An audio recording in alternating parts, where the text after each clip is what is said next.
नमस्कार, मैं दानिश अंसार और आप देख रहे हैं पीआरबी। आपको पता है इस बार मोदी 3.0 दो नेताओं के कृपा पे बना हुआ है। मतलब प्रधानमंत्री मोदी सत्ता पे दो नेताओं के कृपा पे बैठे हुए हैं। वो दो बैसाखी है, एक नीतीश की और एक नायडू की। ये दो बैसाखी प्रधानमंत्री को मिली हुई है। यही कारण है कि आज प्रधानमंत्री विदेश दौरा कर रहे हैं, गद्दी पे बैठे हुए हैं और तीसरी बार जो है प्रधानमंत्री बने हुए हैं। जिस दिन ये दो बैसाखी खिसकेगी प्रधानमंत्री मोदी धराम हो जाएंगे। लेकिन आज चर्चा करेंगे इन दो नेताओं की मुश्किलों की कि इन दो नेताओं को इस एनडीए गठबंधन में कितना मुश्किल हो रहा है, कितना इस नेताओं को सरवाइव करना एनडीए के अंदर कितनी तकलीफ दे है, उसकी चर्चा करेंगे। आपको पता है जब बैसाखी पे प्रधानमंत्री मोदी दौड़ने की कोशिश किए किस तरीके से धराम हो गए। प्रधानमंत्री मोदी ने कितने फैसले लिए, तो वो फैसले से वो वापस हटे, बैक गियर लगाए, क्योंकि नायडू और नीतीश ने उसका विरोध कर दिया। लेकिन प्रधानमंत्री मोदी को समझ में आया कि इस बार हम बैसाखी पे और बैसाखी पे जो है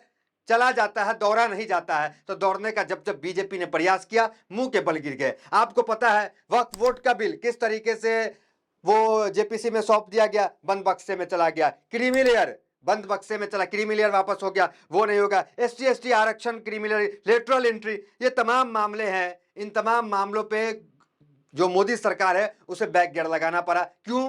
क्योंकि बैसाखी है, अगर बैसाखी निकल जाएगी तो दिक्कत हो जाएगी। लेकिन अब जो है इतनी मुश्किल हो गई है नायडू और नीतीश के लिए राजनीति में आगे काम करना, अपने क्षेत्र में जनता का वोट लेना, क्योंकि इनकी जो राजनीति है वो ओबीसी समाज, मुस्लिम समाज, इनका वोट बैंक उनको मिलता है। इसकी वजह से वो मुख्यमंत्री बनते हैं। नायडू को झोला भर के मुसलमान वोट करता है, नीतीश कुमार को भी मुसलमान वोट करता है। अब प्रधानमंत्री मोदी और बीजेपी की जो राजनीति है हिंदुत्व की, वो इतनी हार्ड हो गई है कि ये इनकी चिंताएं बढ़ा रही है। मामला सिर्फ यहां नहीं, अभी आ रहे हैं उस मामले पे जब देश भर में जो है जाति जनगणना को लेकर अभी जो विवाद चल रहा है, ये दो जातिगत जनगणना को लेकर किस तरह नीतीश और नायडू जो है बिदक रहे हैं एनडीए से, उस खबर पे आते हैं। उससे पहले आपको बता दें कि बीजेपी का जो हार्डकोर हिंदुत्व है वो किस तरीके से इनको नुकसान पहुंचा रहा है। बीजेपी का लगातार क्या बयान आ रहा है बीजेपी नेताओं का, कोई कह रहा मस्जिद में घुस के मारेंगे, कोई कह रहा कटेंगे तो बटेंगे, और ये नेम प्लेट जैसा बिल, वक्फ बोर्ड जैसा बिल, ये तमाम चीजें तो उनकी टेंशन को बढ़ाता ही था नीतीश और नायडू को। लेकिन सबसे बड़ा टेंशन जो यहां पे ये है, वो आरएसएस ने जब अपनी स्थिति साफ कर दी। आरएसएस ने कह दिया, क्या कहा आरएसएस ने, एक बार हेडलाइंस देख लीजिए, फिर आते हैं खबर पे किस तरीके से मुश्किल बढ़ रही है। देखिए पढ़िए, समाज की एकता और अखंडता के लिए खतरा है जातिगत जनगणना, आरएसएस। और जातिगत जनगणना, नीतीश कुमार पहले मुख्यमंत्री हैं किसी प्रदेश के जो जातिगत जनगणना राज्य के खर्चे पे, मतलब अपने खर्चे पे जनगणना कराते हैं, जातिगत जनगणना।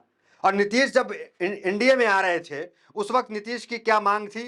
एक तो बिहार को विशेष राज्य के दर्जे की मांग, उसके साथ साथ पूरे देश में जातिगत जनगणना हो, यह नीतीश कुमार की मांग थी। उस मांग पे पानी फिर गया।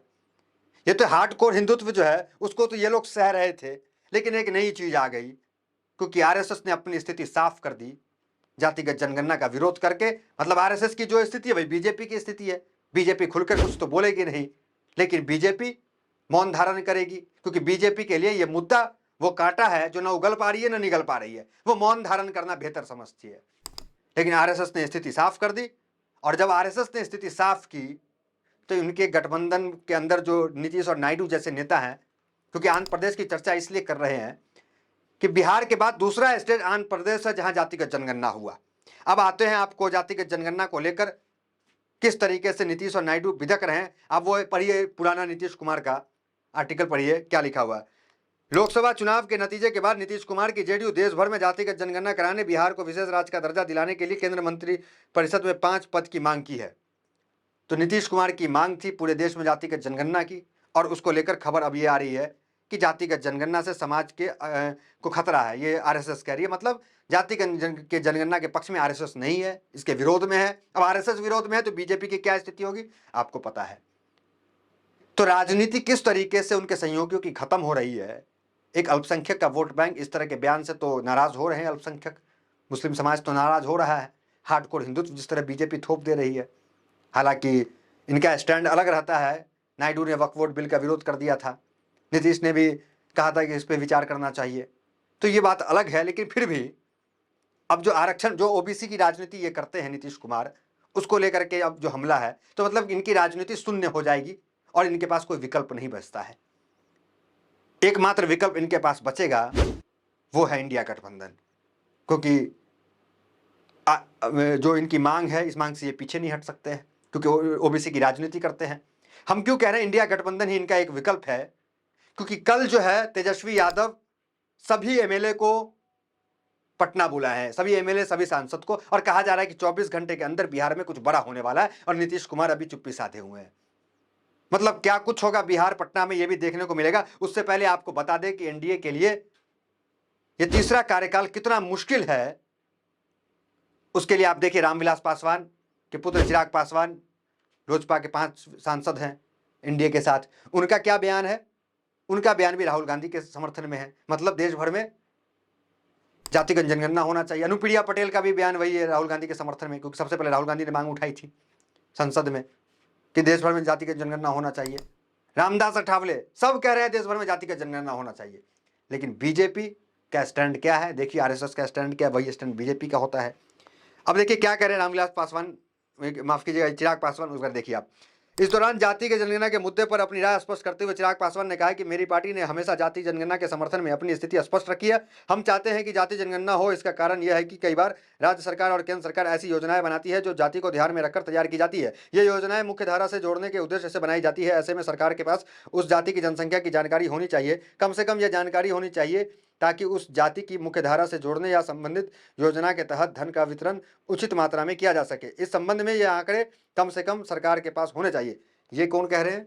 ये कह रहे हैं चिराग पासवान, एनडीए के समर्थक, घटक दल के। नीतीश नायडू की बात अलग है। देखिए चिराग पासवान, उनका भी कहना यही। अब दूसरा देखिए, सामाजिक न्याय अधिकारिता राज्य मंत्री ने कहा कि मेरी पार्टी मांग करती है कि जब कोई रास्ता निकाला जाना चाहिए, क्योंकि एक बार जाति आधारित जनगणना हो जाने पर हमें जनसंख्या में हर जाति का प्रतिशत पता चल जाएगा। अठावले ने आगे कहा है कि यदि भविष्य के निर्माण में प्रत्येक जाति की उनकी जनसंख्या के आधार पर आरक्षण का लाभ देना शामिल है तो उनकी पार्टी इसका विरोध नहीं करेगी, क्योंकि वह सभी जातियों में गरीब के अस्तित्व को स्वीकार करती है। ये रामदास अठावले, ये सब दलित की राजनीति करते हैं और सब एक सुर में खड़े हो गए हैं, एक सुर में कि देश भर में जाति की जनगणना होना चाहिए।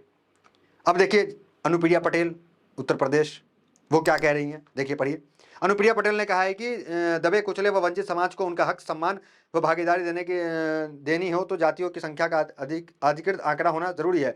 आगे कहा है कि जाति की जनगणना से ही समाज का विकास संभव है। केंद्रीय मंत्री ने मांग रखी है कि देश में न्यायिक सेवा आयोग का गठन किया जाए और न्यायपालिका में समाज के सभी वर्गों को प्रतिनिधित्व मिले।